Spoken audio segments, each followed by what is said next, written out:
उद्धव के काफिले को लोगों ने घेरा, हलक में आई उद्धव ठाकरे की जान।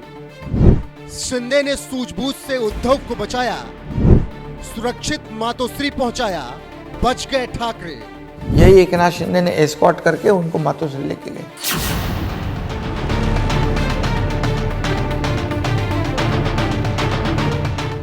महाराष्ट्र के मुख्यमंत्री एकनाथ शिंदे पर लगातार आरोप लगते हैं कि उन्होंने उद्धव ठाकरे के साथ विश्वासघात किया, उनकी पार्टी तोड़ी। लेकिन जब शिंदे से इन बातों को पूछा जाता है तो वो सीधे कहते हैं, जो कुछ हुआ शिव सैनिकों की वजह से हुआ। उद्धव ने शिव सैनिकों को नौकर समझ रखा था, फिर भी हमने उनको हर बार बचाया। एक बार तो उनकी जान पर बनाई थी, घर से ऑफिस से निकलना उनका मुश्किल हो गया था, फिर भी उस समय हमने उन्हें बचाया। यह हमारा कर्तव्य था कि हम अपने नेता को बचाएं। एकनाथ शिंदे उस वाकये को याद करते हुए अपने ताजा इंटरव्यू में बताते हैं कि जब नारायण राणे पार्टी छोड़कर गए तो उद्धव का निकलना मुश्किल हो गया था। ऐसे में हमने उस वक्त उनके काफिले को एस्कॉर्ट करके उन्हें सुरक्षित मातोश्री पहुंचाया और उनकी जान किसी तरीके से बचाई थी हमने।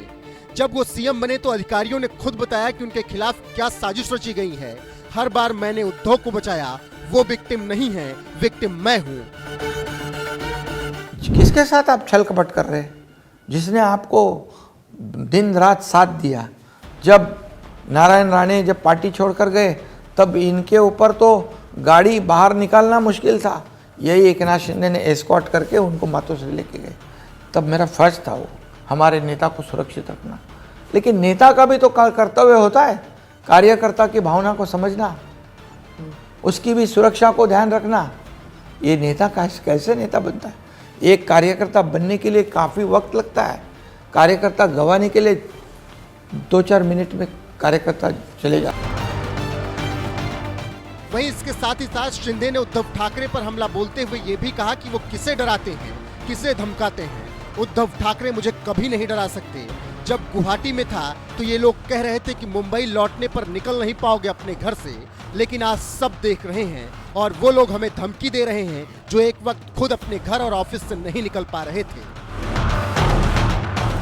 फिलहाल सुनिए एकनाथ शिंदे ने अपने ताजा इंटरव्यू में उद्धव ठाकरे और शिवसेना को लेकर क्या कुछ कहा है, और इस खबर पर आपकी राय क्या है कमेंट में जरूर बताएं। बिल्कुल सबको सफ़र होना पड़ा, क्योंकि हमारे कई कार्यकर्ता जेल में जा रहे थे, कई कार्यकर्ताओं को तकलीफ हो रही थी, कई विधायक हैं उनको उनके चुनाव क्षेत्र में काम करने को नहीं मिल रहा था। ये सब लोग जो है हमारी जो आइडियोलॉजी है, आइडियोलॉजी को मार पड़ रही थी। स्वतंत्र वीर सावरकर जी का जो मुद्दा सदन में आता था तब उसके ऊपर चुप्पी साधे बैठना पड़ता था। हम तो हमारी बाला साहब ठाकरे जी की विचारधारा ये व्यापक हिंदुत्व वाली थी। हम हिंदुत्ववादी या व्यापक हिंदुत्व था उनका। हमारा हिंदुत्व होने के बावजूद हम कभी भी दूसरे धर्म का, दूसरे जाति का द्वेष नहीं किया, दूसरे जाति को अपमानित नहीं किया।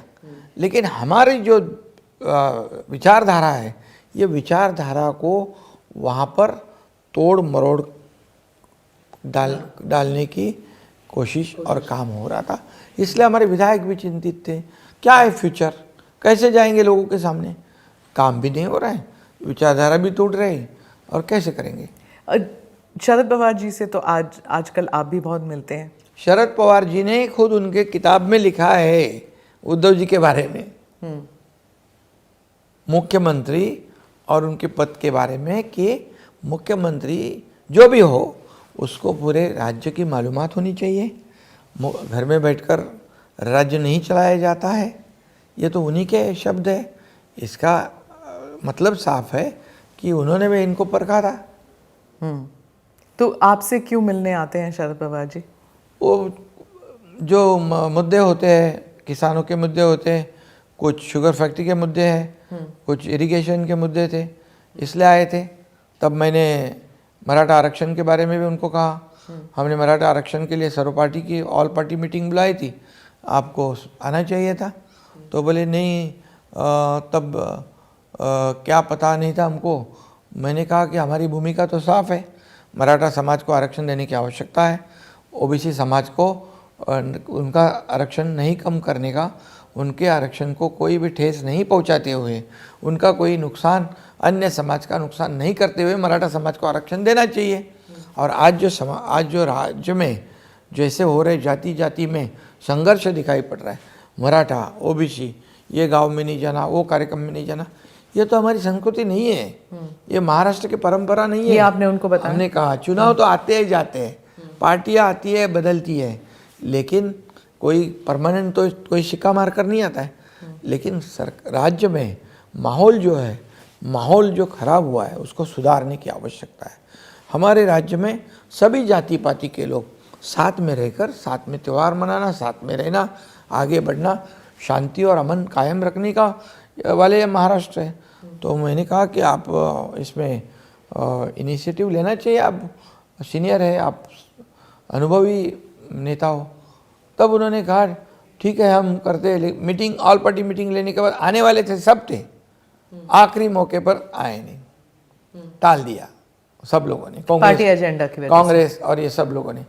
तो हमारी भूमिका स्पष्ट है, दोगली भूमिका इस इशू में नहीं लेनी चाहिए। शिंदे जी, आप माने या ना माने, लेकिन उद्धव ठाकरे हो या शरद पवार जी हो, दोनों को एक अनफेयर ट्रीटमेंट करके वो बात करते हैं। उद्धव जी की मुझे कुछ प्रॉमिस किया गया था, नहीं मिला, और वो कहते हैं कि मेरी पार्टी तोड़ दी गई, बीजेपी ने मेरी पार्टी को तोड़ दिया। ये उनका एक विक्टिम कार्ड है, अगर आप विक्टिम कार्ड माने। दूसरा, शरद पवार जी के अगेंस्ट जो 2024 में जो प्रचार चला था, उन्हें भटकती आत्मा कह के कहा था, उसको लेके अब दोनों जो हैं वो अंडरडॉग की तरह लड़ रहे हैं इन 3 महीने में या 2 महीने चुनाव में। आप कैसे देखते हैं इसे? सही माने में विक्टिम तो हम हैं, हम पे अन्याय हुआ है। एक किसान का बेटा जब मुख्यमंत्री बनता है तो क्यों दर्द होना चाहिए? क्या किसान के बेटे ने मुख्यमंत्री नहीं बनना चाहिए? क्या गरीब परिवार के बेटे ने मुख्यमंत्री नहीं बनना चाहिए? क्या सिर्फ शुगर फैक्ट्री वाले, या हम मराठी में कहते हैं सोने का चम्मच लेके जन्म जिसका होता है, उसी ने मुख्यमंत्री बनना चाहिए? इसमें सबसे पहली गलती या लोगों के साथ विश्वासघात उद्धव जी ने किया है। हम लड़े गठबंधन, अलायंस, शिवसेना, बीजेपी। हम आपको पता चला कि आप मुख्यमंत्री बनना है तो दूसरे पार्टी को साथ लो, जो विचारधारा के बिल्कुल उलट है। बाला साहब ठाकरे जी ने कभी भी ये विचारधारा से कभी भी तालमेल नहीं किया, सत्ता के लिए उन्होंने कभी कॉम्प्रोमाइज़ नहीं किया। बाला साहब ठाकरे जी होते तो ये नहीं करने देते, लेकिन इन्होंने, इनकी मंशा थी, इनके दिल में पहले से था, और इसलिए उन्होंने बीजेपी के साथ तो धोखा किया, लेकिन महाराष्ट्र की जनता के साथ भी धोखा किया।